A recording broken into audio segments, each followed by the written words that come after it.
Bonjour et bienvenue sur la chaîne Harmonie Hypnose. Je vous invite aujourd'hui à écouter un conte. D'après le livre de Jacques Salomé, Conte à aimer, conte à s'aimer. D'après Jacques Salomé, les contes, nous le savons maintenant, nous aident à guérir. Ils permettent de nommer l'indicible, de dénouer les contradictions, de réparer les blessures de notre histoire présente et passée. Ils nous aident à grandir, à croître et à nous harmoniser. Ils favorisent à l'intérieur de nous la réconciliation entre différents états de notre condition humaine, le psychisme, le corps et l'esprit, qui parfois se révèlent antagonistes et contradictoires. Ils contiennent des mots qui nous enveloppent, nous caressent et nous serrent dans une amicale clarté. Ils nous proposent des associations qui nous illuminent dans une limpide atmosphère et nous déposent plus apaisés aux confins de l'imaginaire et du réel. Je vous invite donc à retrouver les contes dans son livre « Conte à aimer ». Conte à s'aimer aux éditions Le Livre de Poche. Voici l'extrait, le conte du petit dauphin en colère.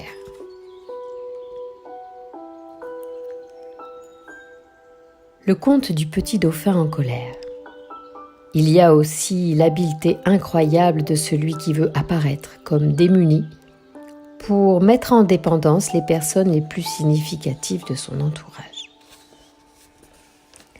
Il était une fois un petit dauphin en colère. Il avait vraiment beaucoup de colère en lui. Ayant vécu une grande injustice tout au début de sa vie. Ce petit dauphin bougeait beaucoup, criait, mordait.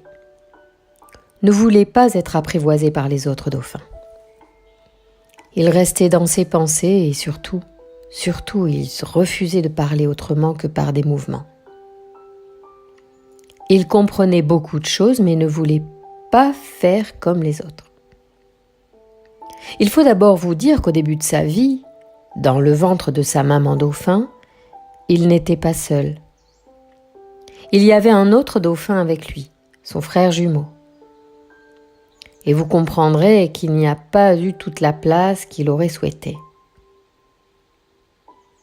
Au moment de la naissance, tout se présentait bien. C'était son frère qui était sorti le premier.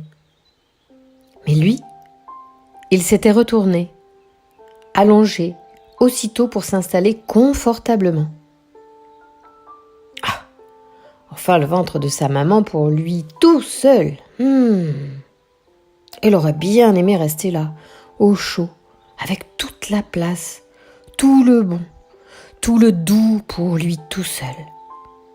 Mais voilà, les docteurs dauphins qui étaient à l'extérieur, autour du ventre de la maman dauphin, furent très inquiets. Eux, ils pensaient que le temps était venu pour le deuxième dauphin de naître, de sortir à son tour.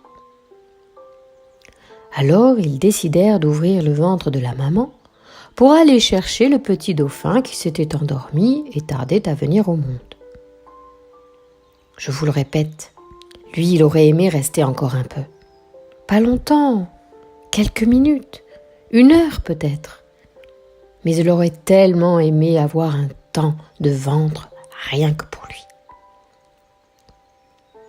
À ce moment-là, il n'avait pas été entendu. Après, bien sûr, on avait dit qu'il était un jumeau ou qu'il avait un frère jumeau, mais ce n'était pas cela qui l'intéressait. Alors vous ne savez pas ce qu'il a fait ?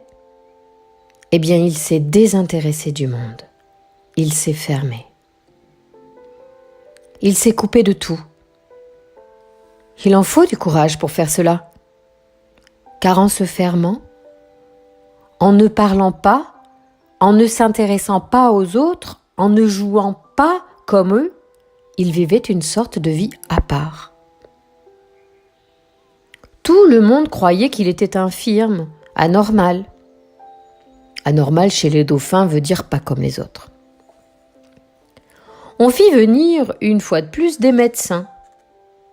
Un jour, comme il était tombé au fond de la mer, telle une pierre, et que sa tête avait tapé fort contre un rocher, on avait cru que c'était la raison de son infirmité.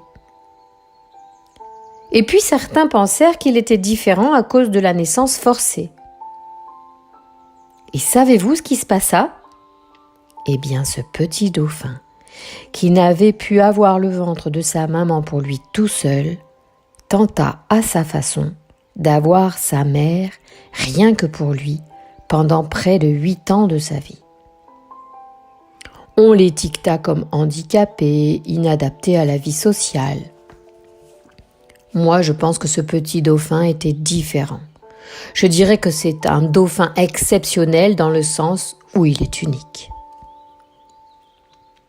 Sa maman arrêta de travailler, de s'occuper d'elle, de son mari et de son autre enfant pour ne prendre soin que de lui. Elle l'accompagna presque partout, le prit contre elle.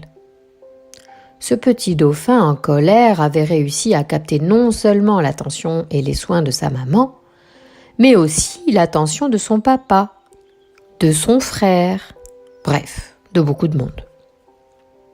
Il était comme une sorte de petit roi qui maltraitait un peu la réalité qui l'entourait en imposant un rythme de vie et une sorte de façon d'être à tout son entourage.